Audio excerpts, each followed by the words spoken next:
2002 गुजरात दंगा जिसकी तस्वीरें लोगों की जहन में ताजा होती हैं, उस तस्वीर के बारे में भी बात करूंगा और उस केस को लेकर के किस तरीके से कार्रवाई चल रही है उस पर भी बात की जाएगी।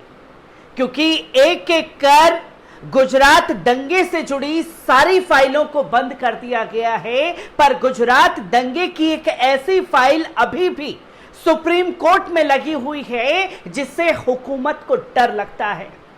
और बिल्किस बानो मामले में हुकूमत के पसीने छुड़ाने का काम लगातार सुप्रीम कोर्ट कर रहा है।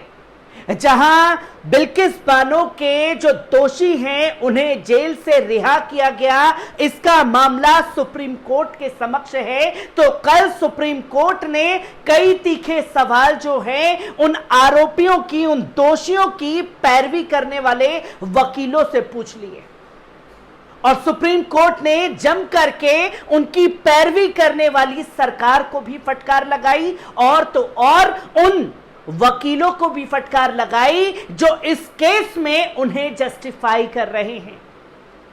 इन तीन पहलू में आपके सामने पूरा सुप्रीम कोर्ट में बिल्किस बानो मामले में क्या कुछ हुआ इसको रखूंगा, जहां आप देखें कि किस तरीके से सवाल पूछा, आप वकालत कैसे कर सकते हैं इन दोषियों की। सुप्रीम कोर्ट ने बिल्किस बानो केस के दोषी से पूछा जो वकील इनकी पैरवी कर रहे थे। तो वहीं दूसरी तरफ आपको दूसरे पेज पर दिखाऊं तो वकील ने आगे क्या कहा, उनकी माफी दान का मामला नहीं है, जो कि तमाम तस्वीर आपके सामने है और केस टाइटल के बारे में भी बात की जाएगी।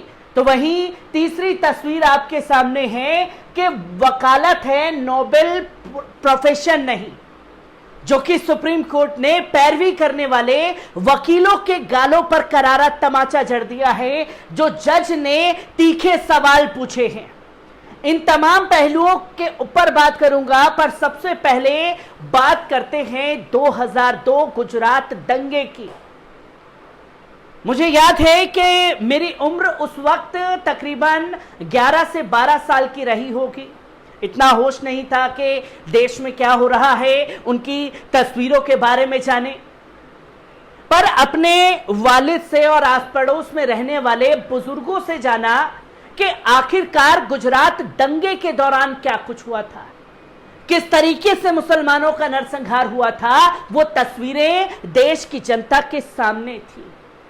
और इसी में जब मैंने अपने बुजुर्गों से पूछा कि एक केस सुप्रीम कोर्ट के समक्ष चल रहा है बिल्किस बानो का, उस केस के बारे में क्या हुआ था उस दौरान जब ये तमाम चीजें लोगों के सामने आ रही थी, तो हर किसी का ये कहना था कि बिल्किस बानो समेत उसके परिवार के साथ बहुत बुरा हुआ।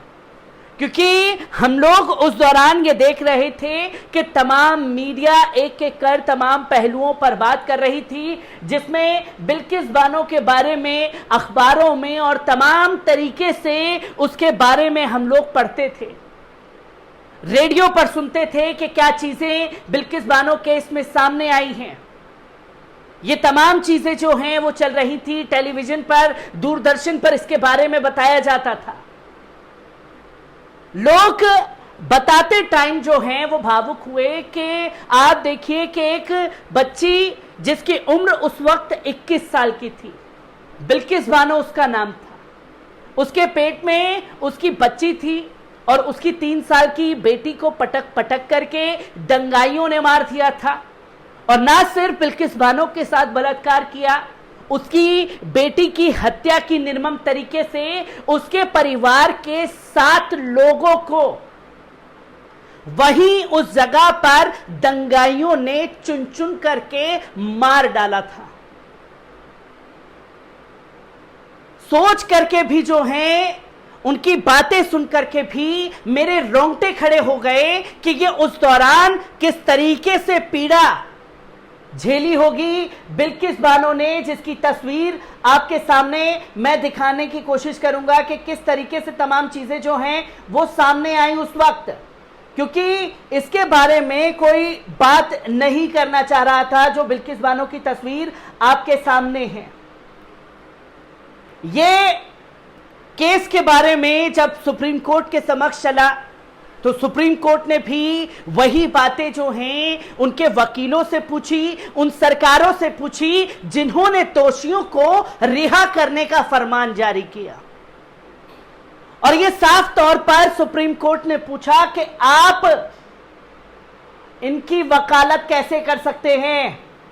ये पॉइंट जो है सामने आता है कि आप कैसे वकालत कर सकते हैं और आप कैसे जस्टिफाई कर सकते हैं जिन्होंने देखते ही देखते 8 लोगों की हत्या कर दी थी, 3 साल की बेटी को पटक पटक करके मार डाला था।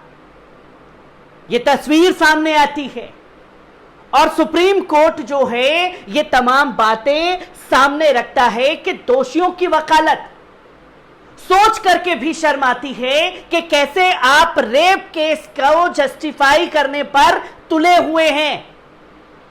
तो यहां बिल्किस बानो केस के दोषियों की रिहाई के खिलाफ सुनवाई कर रहे जस्टिस उज्जवल भुइयां ने पूछा, क्या रेप जैसे जस्टिस उज्जवल भुइयां ने पूछा, जो कि आप देख रहे हैं स्क्रीन पर, कि क्या रेप जैसे गंभीर अपराध का कोई दोषी वकालत जैसा आदर्श पेश कर सकता है। यह पॉइंट जो कि तमाचा है उन लोगों के मुंह पर जो इस केस में तमाम तरीके की बातें कर रहे हैं, क्योंकि मैं लगातार देख रहा हूं जो संघी मानसिकता से जुड़े हुए लोग हैं वो इस केस में बिल्किस बानो को लेकर के तमाम तरीके की बातें कर रहे हैं। साहब वो कह रहे हैं कि मुसलमान ही तो है, सही हुआ इसके साथ जो हुआ। धर्म जाति देखने से पहले आपको यह देखना चाहिए कि उनके साथ में क्या घटना घटी है। इस बारे में कोई बात नहीं करना चाह रहा, महिलाओं को जस्टिफाई करने की बात करते हैं। यहां एक महिला दर दर भटकती फिर रही है। कई इंटरव्यूज में उनके पति जो हैं ये बात कहते हैं कि हमें दर दर भटकना पड़ता है। एनडीटीवी से बात हो चाहे तमाम चैनल वालों से बात हो, उनके पति जो हैं वो साफ तौर पर कहते हैं कि हमें कई जगह भटकना पड़ता है, हर महीने साल 6 महीने पर जगह बदलनी पड़ती है और डर लगा रहता है कि कब कोई कहां से न आकर के हमला कर दे हम पर। ये जिसके साथ घटना हुई ये उस महिला का हाल है, जिसके साथ घटना घटी उसे दर दर भटकना पड़ रहा है। पर जहां आरोपियों ने इसके साथ ये हरकत की, जिन्होंने इनके परिवार के 8 लोगों की निर्मम हत्या कर दी, वो खुले आसमान के नीचे छाती चौड़ी करके इस हुकूमत के राज में घूम रहे हैं। पर जिसके साथ घटना घटी वो दर दर भटक रही है। ये कैसा इंसाफ है, इस पर भी बात होनी चाहिए। क्योंकि अब आप देखेंगे कि वकील ने आगे कहा कि उनकी माफी दान का मामला नहीं है बल्कि अधिकार का मामला है। अब जो वकील पैरवी कर रहे हैं वो ये कह रहे हैं कि दोषियों ने जो किया, हम ये नहीं कह रहे कि सही किया, पर माफी दान का उनका मामला नहीं है कि उन्हें माफ कर दिया जाना चाहिए। उनका फंडामेंटल राइट है कि वो इस तरीके से अपने अधिकार का इस्तेमाल कर सकते हैं। तो ये कौन तय करेगा? अगर अपराधी ही ये तय करने लगेगा कि ये उसका अधिकार है, उसे इस्तेमाल करना चाहिए, तो क्यों लॉ एंड ऑर्डर बना हुआ है?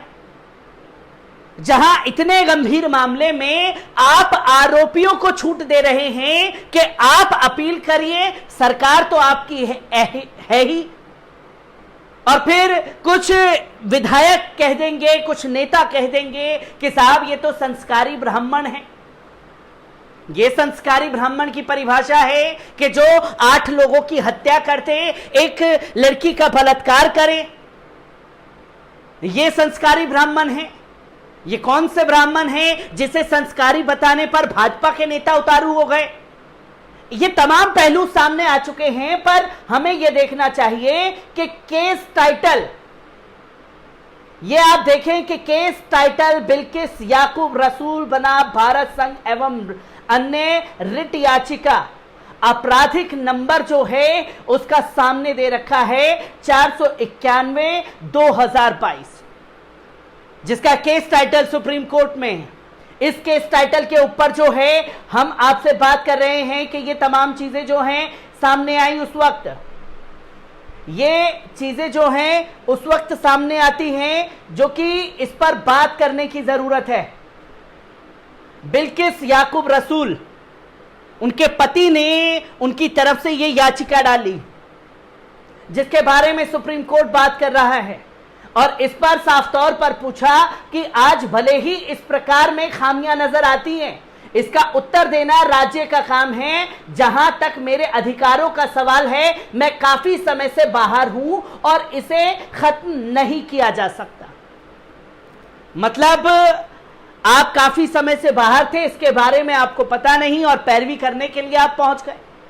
इस पर एडिशनल सॉलिसिटर जनरल साहब ने जो कहा वो गौर करने की बात है कि किस तरीके से आईना दिखाया, जहां एएसजी राजू, मल्होत्रा और माथुर की याचिकाओं के बेंच के खिलाफ उठाई गई आपत्तियों को सुनने के बाद पीठ ने सुनवाई को 31 अगस्त तक के लिए स्थगित कर दिया, जो कि अब इस केस की सुनवाई 31 अगस्त को होगी, जिसकी तस्वीर लोगों के सामने आएगी। पर वो तीसरा पहलू क्या है जिसमें खास तौर पर आईना सुप्रीम कोर्ट के जजों ने उन वकीलों को दिखाया जो पैरवी कर रहे थे और साफ तौर पर कहा ये वकालत है, ये नोबेल प्रोफेशनल है, जहां अपराधियों को आप इस तरीके से सर्टिफिकेट बांट रहे हैं। खड़े शब्दों में जो है ये फटकार लगाई है। जस्टिस भुइयां ने पूछा कि क्या किसी गंभीर दोष में सजा याफ्ता को वकालत का लाइसेंस दिया जा सकता है। जब एक ने कहा, उनके पैरवी करने वाले वकील ने, कि एक दोषी जो है वो वकालत कर रहा है, तभी इस बात पर जज ने कहा कि वकालत है, ये नोबेल प्रोफेशनल है, कि अगर वो वकालत कर रहा है तो क्या वो इन चीजों से बच जाएगा जो घटना उसने घटित की है। यह सवाल जो है जस्टिस भुइयां ने पूछा है, क्योंकि वकालत तो नोबेल प्रोफेशनल है। अगर आप बोल रहे हैं कि वो अब वकालत कर रहा है, वो इन केसों से बच जाएगा, तो तमाम अपराधी कल खड़े हो जाएंगे, वकालत करने लगेंगे, तो क्या सभी का माफीनामा एक्सेप्ट किया जाएगा। यह गंभीर सवाल जो है जस्टिस भुइयां ने पूछा। इसके जवाब में मल्होत्रा ने जवाब दिया कि वैसे तो मल्होत्रा ने जो जवाब दिया उस पर गौर करना है, जो कि ये कहते हैं कि वैसे तो सांसद और जनप्रतिनिधि होना भी आदर्श होता है, लेकिन वे भी तो दोषी साबित होकर सजा काटते हैं, फिर चुनाव लड़ते हैं। अब अपराधियों की तुलना सांसद और विधायकों से की जा रही है और ये कहते हैं कि वो सजा काट रहे हैं, उनके खिलाफ सजा का ऐलान भी हो चुका है, फिर भी चुनाव लड़ते हैं। तो क्या वकील साहब ये कहना चाहते हैं कोर्ट में जज के सामने कि जो ये अपराधी हैं, जो दोषी हैं, वो कल को इलेक्शन भी लड़ सकते हैं? और नो डाउट के कल को तस्वीर सामने आ जाए कि भारतीय जनता पार्टी के लोग ही उन्हें टिकट बांटते हुए दिखाई दें, कोई सांसद बन जाए, कोई विधायक बन जाए और ऐसे अपराधी जो हैं वो जनप्रतिनिधियों का नेतृत्व करने लगे, क्योंकि तस्वीर तो सामने आई है गुजरात दंगों में। यही जस्टिस भुइयां ने फिर इसके बाद कहा कि यहां विषय ये नहीं है कि यहां बराबर काउंसिल को दोषी को लाइसेंस नहीं देना चाहिए था, वे एक दोषी है, इसमें कोई शक नहीं है। जो कि आपने देखा कि वो कह रहे थे कि भाई साहब एक जो अपराधी है इसमें से वो तो वकालत कर रहा है, और फिर जब क्या वकालत नोबेल प्रोफेशनल है, जब जज ने कहा तो जवाब दिया कि तमाम विधायक, एमपी, एमएलए जो हैं वो चुनाव लड़ लेते हैं सजा याफ्ता होने के बाद भी। फिर उसके बाद जस्टिस भुइयां ने साफ तौर पर कहा कि जस्टिस बार काउंसिल को यह देखना चाहिए था कि हर किसी को वकालतनामा का आप सर्टिफिकेट नहीं दे सकते। जस्टिस बार काउंसिल को यह देखना चाहिए था कि वो एक दोषी है, और दोषी भी छोटे मोटे अपराधों में नहीं, रेप केस का आरोपी है, 8 लोगों की निर्मम हत्या करने का आरोपी है, जिसकी तस्वीर लोगों के सामने आती है, ये चीजें गौर करनी थी जिस पर खुद जस्टिस भुइयां ने सवाल खड़े कर दिए। इसके बाद जस्टिस बीवी नागरत्ना और जस्टिस उज्जवल भुइयां की पीठ ने के सामने बताया कि एक दोषी राधे श्याम वकील है। इस पर जस्टिस ने मौखिक टिप्पणी की कि क्या रेप का सजा याफ्ता दोषी का वकालत करना उचित है। यह अहम सवाल जो है पूछा गया, खासतौर पर सुप्रीम कोर्ट के समक्ष, जो कि आईना दिखा दिया गया है खासतौर पर उन दोषियों को, उन लोगों को जो इस केस की पैरवी कर रहे हैं, वकालत कर रहे हैं, रेप के आरोपियों को डिफेंड कर रहे हैं, हत्यारों को। हर एक तस्वीर सुप्रीम कोर्ट से जुड़ी आप लोगों के समक्ष रखता रहूंगा। दीजिए इजाजत, शुक्रिया।